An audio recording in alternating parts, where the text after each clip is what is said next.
Yung mga bro, ngayon, meron tayong pasabog na balita galing sa mga pinakamataas na opisyal sa gobyerno. Siniguro ni US President Joe Biden ang matibay na ugnayan ng Washington sa Pilipinas sa panahon ng opisyal na pagbisita ni President Ferdinand Bongbong Marcos Jr.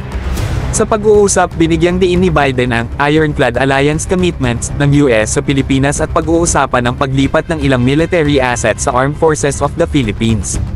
Astig diba? Base sa isang fact sheet mula sa White House, magpapadala ang US ng 7 bagong military assets para sa paggamit ng Armed Forces of the Philippines, subalit ito ay aasa pa sa pagsang-ayon ng Kongreso.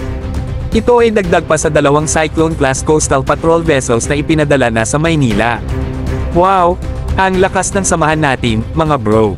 Kabilang sa mga dagdag na assets ay 2 Island-class at 2 Protector-class patrol boats. Hindi lang ito mga ordinaryong barko, sila ang mga haligi ng maritime law enforcement at search and rescue operations, nagtataguyod ng kaligtasan sa ating karagatan. Ang galing! Ang Island Class, kilala sa kanyang versatility at reliability, ay ginagamit ng US Coast Guard para sa mga misyon sa pagpaparusa at maritime law enforcement. Samantalang ang Protector Class, na may kahangahangang presensya, ay nagbabantay sa coastal areas at mahahalagang waterways. Talagang malakas ang puwersa natin sa karagatan.